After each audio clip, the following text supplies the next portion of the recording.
지난 주간에는 마가복음을 시작하면서 하나님 나라라는 말씀을 가지고 말씀을 전했습니다. 하나님 나라는 어떤 영토, 어떤 땅이 아니라고 했습니다. 우리 하나님의 다스림, 통치하신 하나님 나라인데 그 하나님 나라가 어디에 임하는가? 누가복음 17장에 보게 되면 너희 안에 있다. 너희 안. 그래서 제가 내 안에 비튼 너와 나 사이에 우리 사이에 하나님 나라가 있다. 임재하고 다스린다.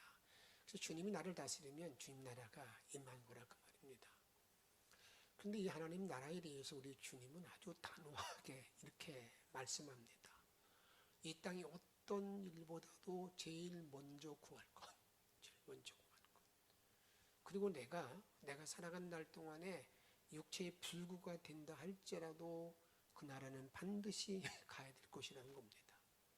이 하나님 나라를 말씀할 때 우리 주님은 이렇게 말씀합니다. 작게 시작했지만 이제는 자라서 성장해서 많은 영향력을 끼치는 것이 하나님 나라라는 것입니다. 그런데 이 하나님 나라는 인간이 손수 만든 집이 아니라는 겁니다. 하나님이 손수 지으신 집이라는 겁니다. 이 말씀을 가지고 이제 마치고 나서 지난 주간에 저희 딸 이은혜 집사가 이런 얘기 하더라고요. 자기는 그 말씀을 듣는 가운데 불구가 되어도 하나님 나라에 간다는 말씀을 듣고 자기 생활 한번 정리할 수 있는 기회가 됐다는 얘기를 하더라고요. 저는 이 시간 다시 부탁하는 것은 이 땅에 살아가는 모든 날 동안에 내가 어떻게 어떤 권력, 어떤 영화, 어떤 뭘 가지고 있느냐 그게 아니라 정말 내가 하나님 나라에 들어가지 못한다고 그런다면 가장 불쌍한 사람, 정말 비천한 사람이라는 것을 우리가 잊지 말아야 됩니다. 마가복음 1장 1절에 보게 되면 복음의 시작이라는 말을 하고 있는데 이 복음의 시작이라는 말을 쓴 이 말은 실패한 인생이 쓴 승리의 노래입니다. 복음의 시작이다. 그 말은 저절하게 이 땅에서 실패를 맛본 사람이 쓴 승리의 노래라는 것입니다. 이 마가복음을 기록한 사람은 요한이라는 마가라는 베드로의 통역관이라고 말하죠. 로마 성도들에게 기록한 말씀이죠. 그래서 여러분들에게 그 당시 이 마가가 이걸 기록할 때 보게 되면 로마가 전 세계를 다스리고 있는데 그 로마에서 여러분들에게 BC 64, AD 64년에 뭐가 불이 났어요. 불이 나고 났을 때 그 불난 모든 원인을 기독교인들에게 전가시킵니다. 그 전가시키는 모든 과정 가운데에서 그 기독교인이 엄청난 박해, 고난 그런 것을 만나게 됩니다. 어떻게 보면 살 소망이 보이지 않는 그런 어려운 처지에 놓여있는 그 상황 안에서 이름 마가라는 그 제자는 복음의 시작이다. 뭔가 복음의 시작, 출발을 우리들에게 선언하고 있는 것을 봅니다. 마가복음 1장 1절에 보게 되면 하나님의 아들 예수 그리스도의 복음의 시작이다라는 그 단어를 시작이라고는 말을 쓰고 있는데 여기 시작이라는 말에 히라본 아르케라는 단어를 쓰는데 이 아르케라는 단어는 여러분 창세기 1장 1절의 태초라는 단어와 같은 단어예요. 그러니까 시작, 복음의 시작, 태초에 이런 같은 의미를 가지고 있는 그런 여러분 창세기에 나와 있는 여러분 창조전의 모든 세상이 어떤 세상이었습니까? 흑암과 공허와 어둠이 꽉 차 있는 그런 곳이었는 그런 어떤 환경이었는데 하나님의 빛이 있으라 출발해서부터 완전히 바뀌잖아요. 흑암이 공허가 어둠이 다 물러나고 보기 좋은 보기 아름다운 곳으로 바뀌게 된다 그 말입니다. 여러분 지금 이 마가가 지금 선언하고 있는 내용은 그거예요. 창세기의 그 혼돈과 공허와 어둠의 모든 세력들이, 그 무더운 상황들이 하나님의 역사로 말미암아서 이제는 반드시 아름답게 바꾸어진 것과 마찬가지로 복음되는 예수 그리스도로 말미암아서 이제 이 모든 어려움과 공허와 그런 것들이 다 정리될 것이다. 이 놀라운 선언하고 있는 게 1장 2절의 말씀이라 그 말이에요. 너희들 지금 어려움 가운데 있느냐? 아픔이 있느냐? 고통 가운데 있느냐? 아니야. 복음이 이렇게, 이 복음의 시작, 이제 다 물러갈 거다, 정리될 거다, 이렇게 선언하는 말씀이 뭐냐? 1장 1절이라 그 말입니다. 그러면 어떻게 마가는 이런 확신을 가질 수 있었을까 하는 겁니다. 도대체 마가라는 사람은 그렇게 핍박받고 멸시받고 그 어려운 가운데 있는 그 백성들에게 아니야, 이제 복음이 시작됐어, 다 정리된다, 이렇게 말할 수 있느냐 그 말이에요. 그것은 마가 자신이 복음의 여정 가운데 실패자이었기 때문입니다. 그는 선교 사역의 실패자의 길을 걸었던 사람이기 때문에 그 실패자의 길을 걷다가 그가 누구를 만나 예수를 깊이 알고 난 다음에 이제 그의 생이 바뀌어졌다는 것을 우리가 알 수 있다 그 말입니다. 선교사에 오점을 안긴 사람이죠. 1차 전도 여행을 떠났고 1차 전도 여행 시에 그는 선교를 포기합니다. 사도행전 13장 13절 말씀을 같이 읽도록 하겠습니다. 바울과 및 동행하는 사람들이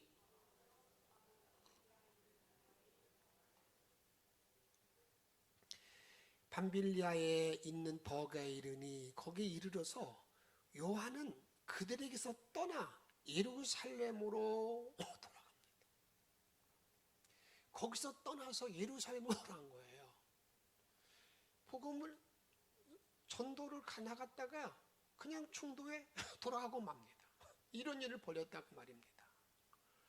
그리고 난 다음에 1차 전도역을 마치고 난 다음에 2차 전도여행 팀을 꾸리게 됩니다. 그때 꾸리게 될 때에 여러분, 이 아볼로와 이 마가는 인척간이거든요. 그런데 이제 아마 이제 마가가 회심을 한 거예요. 그래서 아마 자기 삼촌한테 데려가 주세요. 그러니까 아볼로는 그래. 그래서 이제 그 문제 가지고 서로 바울과 함께 그 전도 팀을 꾸리게 됩니다. 근데 바울은 안 된다는 거예요.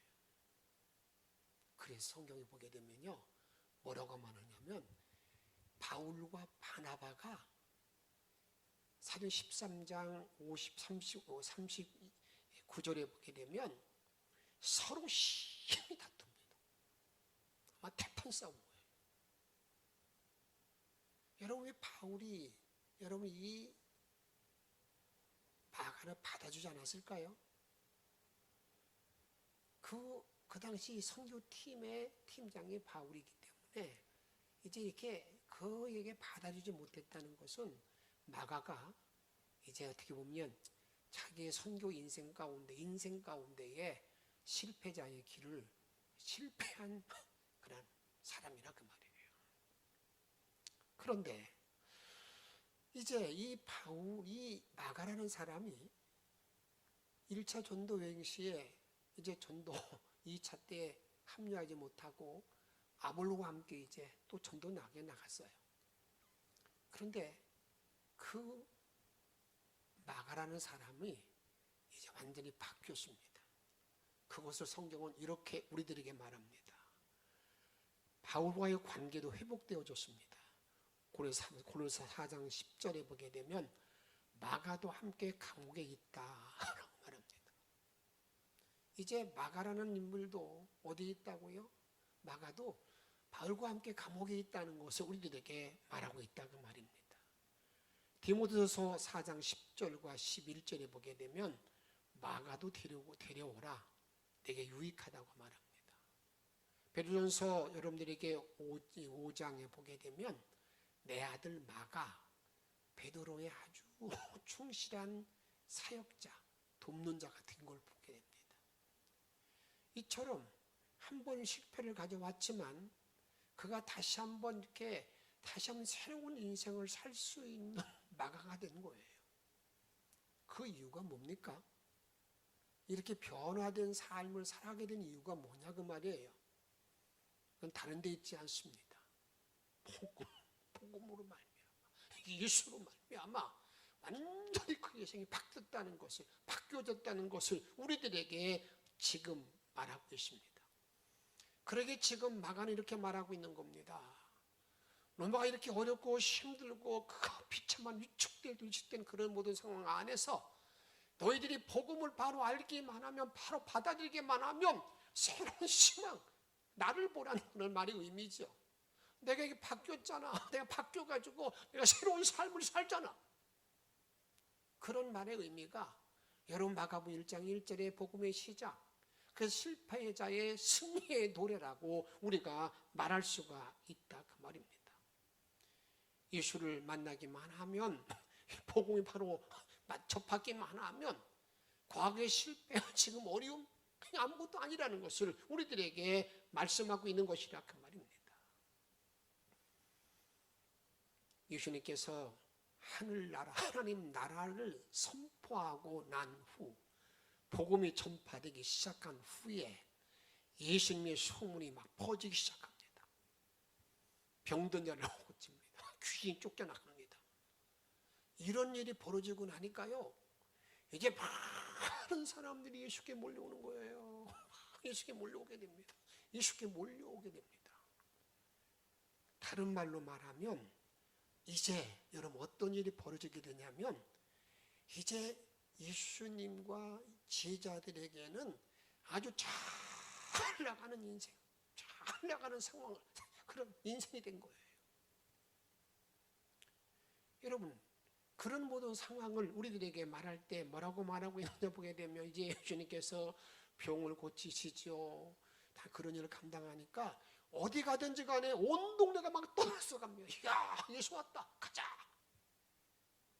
요한복음 6장에 보게 되면 예수님을 왕으로 삼으려고 하는 막 움직임도 있다 그 말입니다. 야, 저 예수를 임금으로 삼자. 그럼 우리가 편안할 것 같다.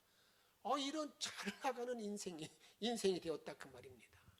이것을 마가복음 1장 32절 말씀 같이 읽도록 하겠습니다. 저들이 해질 때에 모든 병자와 귀신 들린 자를 예수께 데려오니, 다음에 같이 또 읽습니다. 온 동네가 그 문 앞에 모였더라.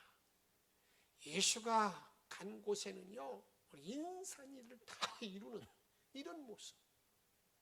지금 우리가 잘 나가는 그런 그 예수님과 제자들인 것을 우리들에게 말하고 있다 그 말입니다. 여기 우리가 관심 놓아야 될 것이 있습니다. 세상적으로 볼 때, 여러분 정말 내가 잘 나갈 때, 내 팀이 잘 나갈 때, 여러분 우리 교회가 잘 나갈 때, 그럴 때에 여러분들이 우리의 생각, 나의 생각과 예수님의 시각이 다른 걸 보게 됩니다. 너무 잘 나가게 될 때에 예수님의 시각과 제자들의 시각이 다르다 그 말입니다. 오늘 35절에 보게 되면, 여러분 예수님은 그럴 때에 한적한 곳으로 가셔서 기도하십니다. 기도하시는 거예요. 그런데 제자들은요, 여러분 예수님이 아침에 눈 떠보니까 예수님이 안 보여. 쳐들어다닙니다. 추적합니다. 예수님을 딱 만났어요. 예수님을 만납니다. 예수님을 만나게 되면 여러분 제자들이 예수님을 만났으면, 지금 예수님을 만났어요? 그럼 지금 예수님은 좀 뭐하고 계십니까? 기도하고 계세요. 그럼 여러분들은 어떻게 해야 되겠습니까?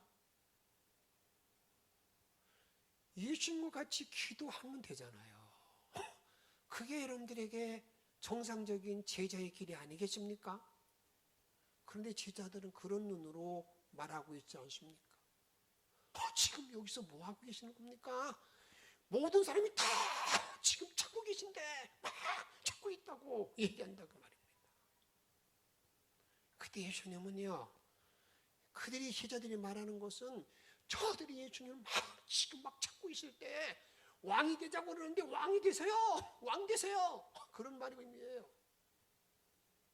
그럴 때 예수님은요, 딱 그들에게 아주 단언적으로 말합니다. 한번 따라합시다. 거기서도 전도하리라. 거기서 전도하리라. 1장 38절 말씀 읽도록 하겠습니다. 이르시되 거기서도 전도하리니 내가 이를 위하여 왔노라. 주님은 사명의 스케줄을 옮기는 거예요. 자기들의 생각 감정이 아니라 지금 많은 사람이 막 지켜 세우니까 좋다, 그게 아니라 나는 전도하러 왔어, 다른 마을로 가자, 전도할 거다, 이렇게 우리들에게 말씀하고 있는 걸 보게 된다 그 말입니다. 제자라면 예수님의 길을 따르는 것이 마땅하다 그 말입니다. 제자는요, 그래서 예수님께 이 땅에 오셔서 무슨 일을 감당하셨냐면 내가 너희들에게 본을 보였노라고 말씀합니다. 이거 이렇게 말씀하고 있습니다. 요한복음 13장 15절 말씀, 내가 너희에게 행한 것 같이 너희도 행하게 하려 하여 뭐 했다고요? 본을 보였노라. 본을 보였노라. 바울은 이 사실을 너무너무 잘 알기 때문에 이렇게 말합니다. 내가 그리스도 예수를 본받은 자 된 것 같이 너희는 나를 본받으라. 여러분, 이게 교회나 가정을 살리는 원리입니다.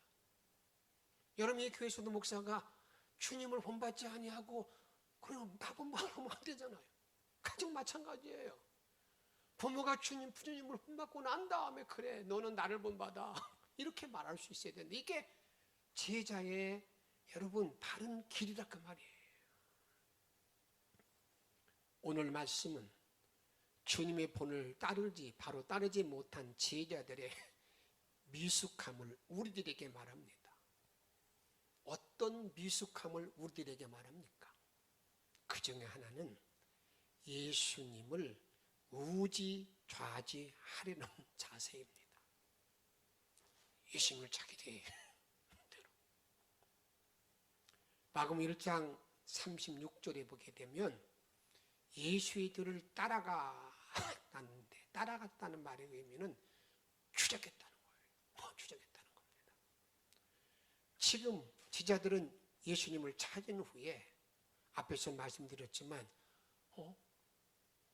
예수님은 지금 기도하시네. 어제 그렇게 힘들고 어렵고 그렇게 참 피곤하실 터인데 기도하시네. 그래 나도 기도해야지. 그러면 되는 거예요. 이게 제자의 길이란 그 말이에요. 근데 제자들은요, 그게 아닙니다. 예수님 하는 일에 대해서 만류하고 못하게 막는, 그걸 보게 된다 그 말입니다. 누가복음 4장 42절 같이 읽도록 하겠습니다. 날이 밝음에 예수께서 오사 한적한 곳에 가시니 무리가 찾다가 만나서 자기들에게서 떠나시지 못하게 뭐예요? 만류하려 하며. 이거 아니에요. 지금 세상 사람들이 막 당신을 따라올 때 그때 편성해야 되는 거예요.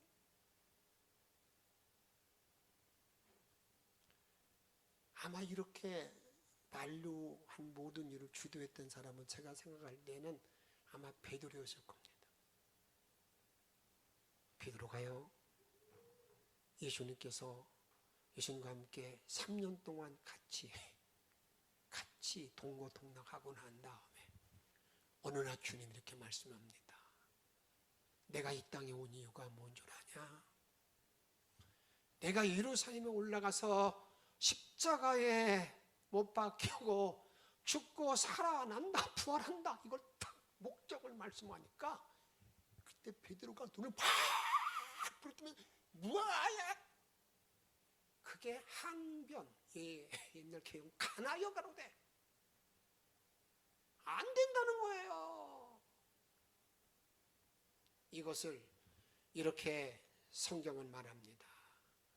마가복음 8장 33절에 보게 되면 예수께서 돌이키사 제자들을 보시며 베드로를 꾸짖어 이르시되 사단아 베드로 물러가라. 내가 하나님의 일을 생각하지 아니하고 도리어 사람의 일을 생각하는도다. 항변하는 베드로에게 베드로가 사단이라는 건 사단이니까 용당하고 있다 그 말이에요. 여러분 바울 사도의 목회에 대해서 여러분들이 이렇게 하라 저렇게 하라 할 수 있는 그런 여지가 있겠습니까? 없겠습니까? 저는 없다고 생각합니다.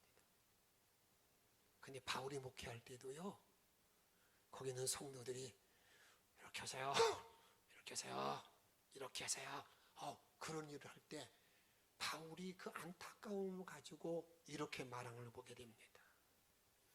고린도서 11장 1절에 보게 되면 원하건대 너희는 나의 좀 어리석은 것을 용납하라.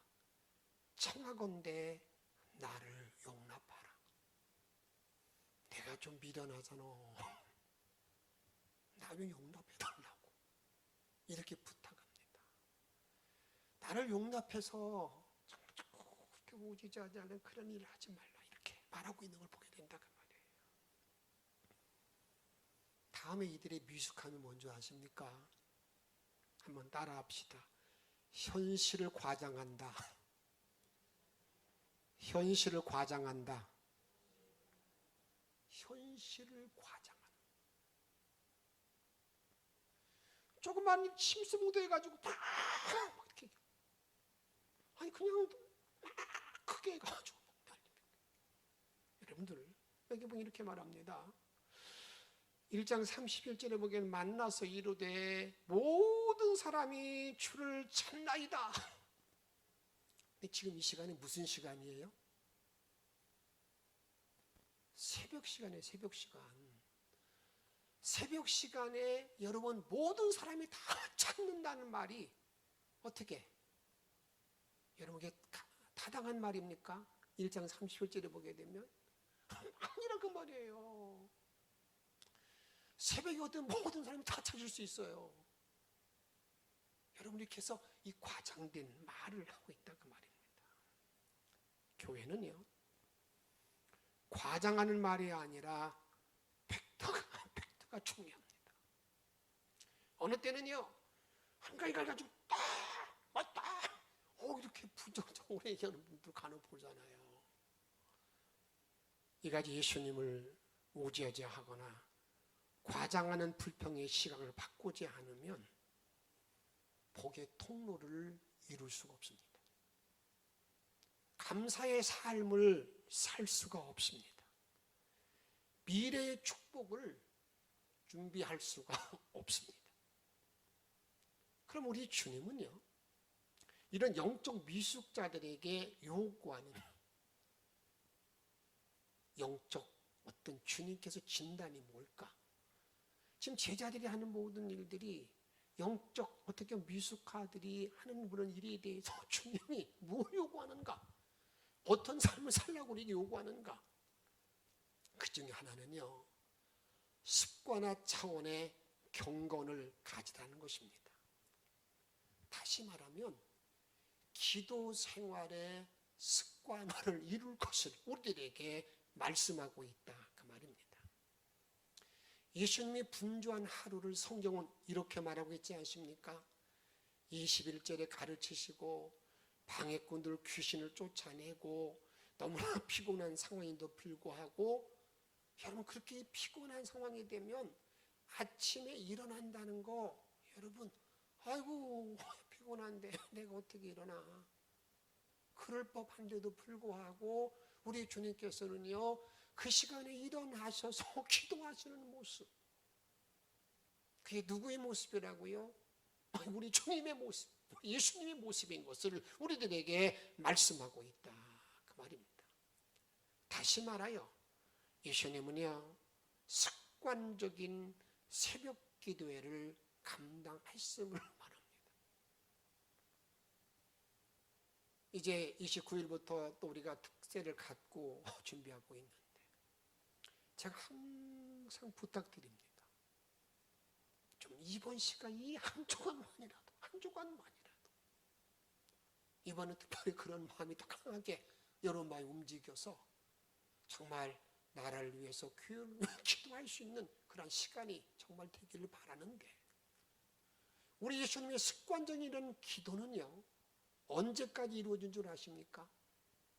마지막 십자가 지시기 전날 밤에 여러분 주님이 습관에 따라서 기도하러 산에 갔다고, 동산에 갔다고 말씀하고 있어요. 습관에 따라서 내가 지금 위기가 닥쳤으니까 간 게 아닙니다. 습관에 따라서 이렇게 말씀합니다. 누가복음 22장 39절 읽습니다. 시작. 예수께서 나가사 뭘 따라서요? 습관에 따라서. 습관에 따라서 감람산에 가니까 제자들도 함께 따라왔다고 우리들에게 말하고 있다 그 말입니다.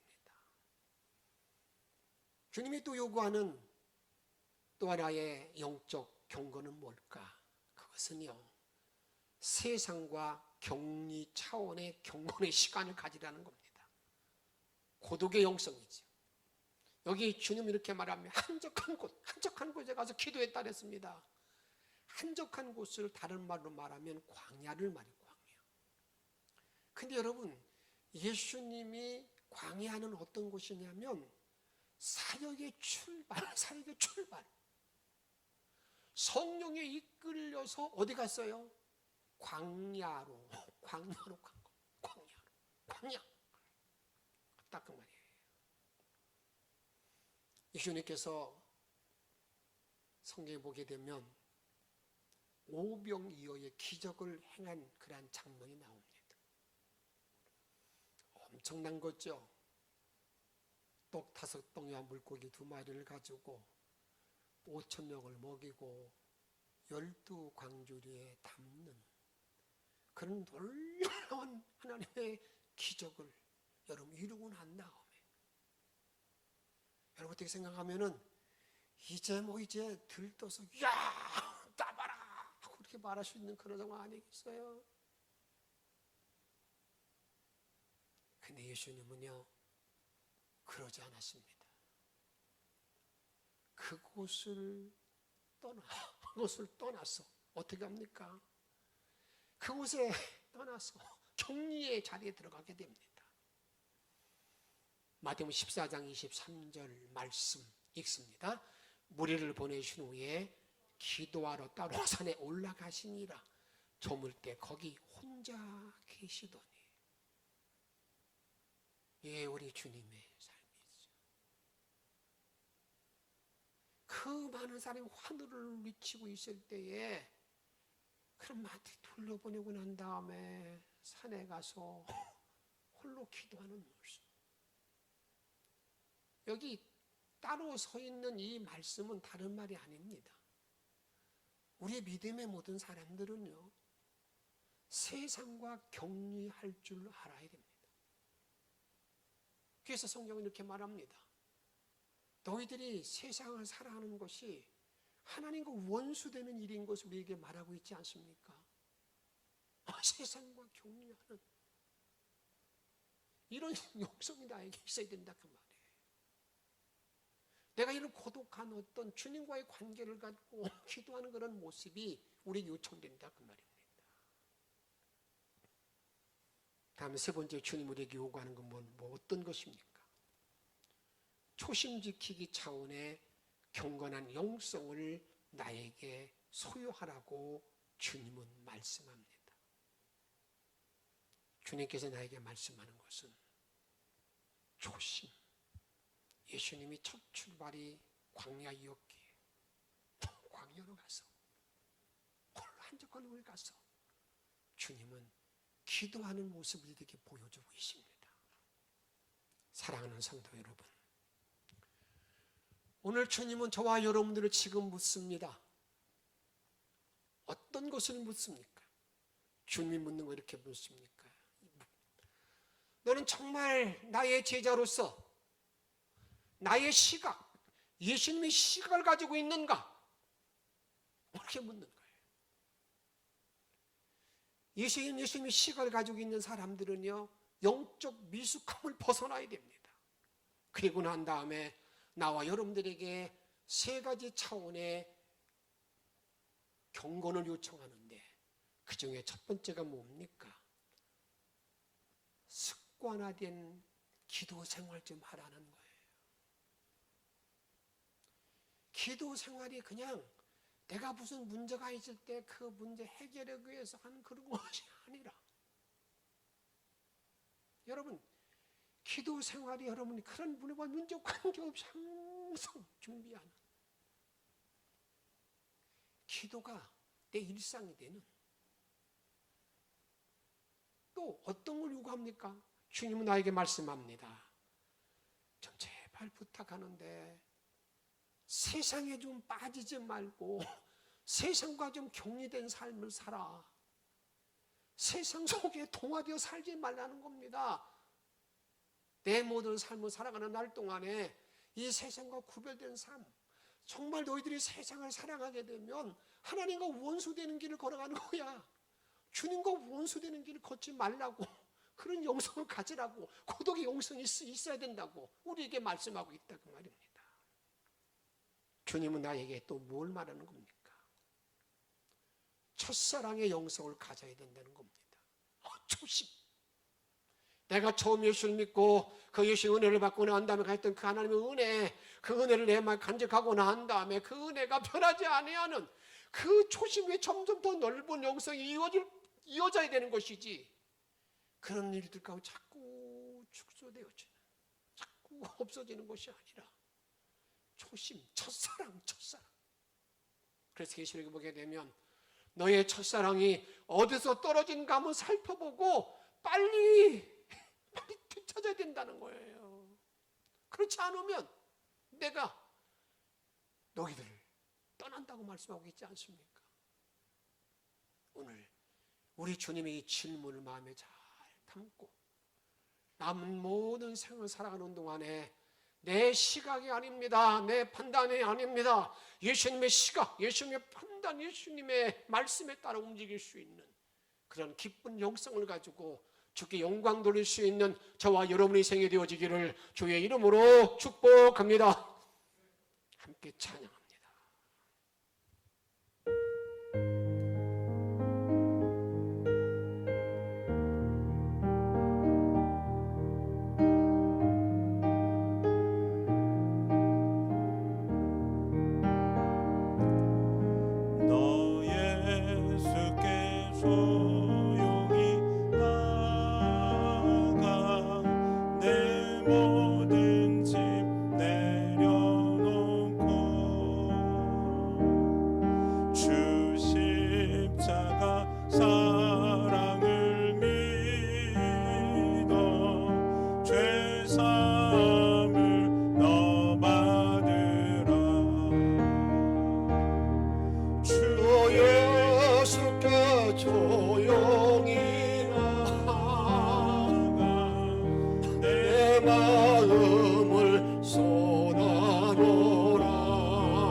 슬픔이 없어지리. 내 이웃을 늘 사랑하여 더 받은 것 거저주라. 예수께 조용히 나가 내 마음을 쏟아놓으라.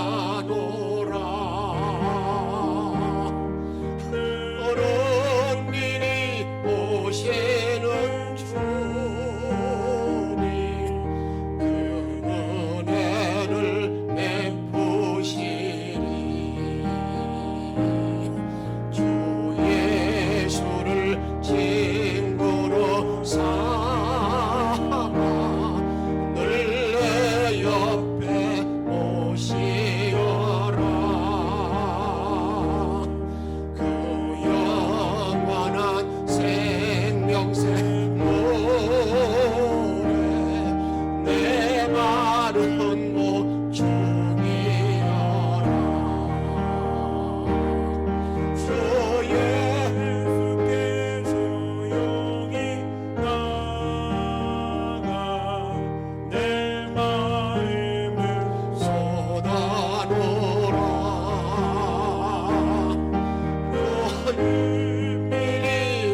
보시는 주님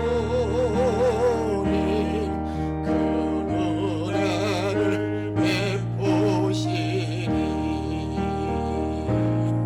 너 주님과 사귀어 살며 새 생명이 넘치리라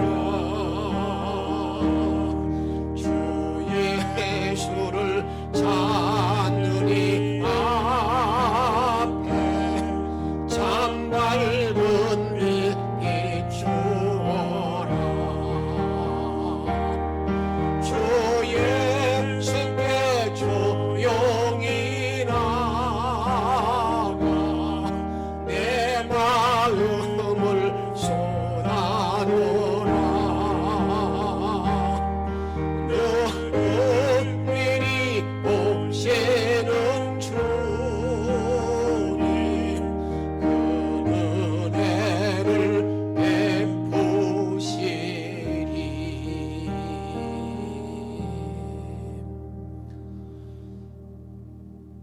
사랑하는 여러분, 오늘 주신 말씀을 기억하면서 기도하십시다. 내가 일생을 살아가는 동안에 예수의 시각으로 살기를 바라는 마음으로 주님이 나에게 요청하는 영성을 바로 가르치기를 바라는 마음으로 우리 함께 통성하며 기도하겠습니다. 너희 영의 주옵시고 오늘만 바라보시는 일을 주소서 영광을 이루시는 주님의 주만으로 가신 일에 들어갈 것을 원합니다.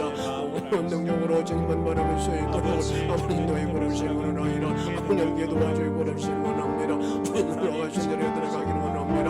오 할렐루야 할렐루야 주님께 너희 걸어주셔 오 주님만 바라볼 수 있도록 아버님 너희 걸으시는 원하이라 하나님 우리 능력의 말씀으로 너희를 바라보고 사람들을 들어가기를 원하시는 하나님 그녀 사랑할 동안에 아무리 복음의 시작 아무리 복음이라는 것은 아무리 실패 아닌가 할지라도 아무리 어려운 여건에 주어져 있냐 할지라도 그분의 정리하시다니까 노하시랍니다. 분명과 그함을 어둠을 다 물리치고 아무리 이루어지려게 너희가 빌려서 주님의 영광을 내려다오게 도와주시옵시고 노란 믿음으로 주만 바라보시는 신령한 백성들이다 이루어질 수 있도록 우리 주님이 인도하여 주시기를 원합니다. 우리 주님 함께해 주시기를 원합니다. 운동을 함께 도와주시기를 원하나이다. 우리 좁시고 우리 미숙함을 하고 진영만을 주셨습니다. 우리 예수권에 대한 기도 우리는 여기를 주시옵시고 우리를 주시고 세상을 나누는 벗어나는 우리를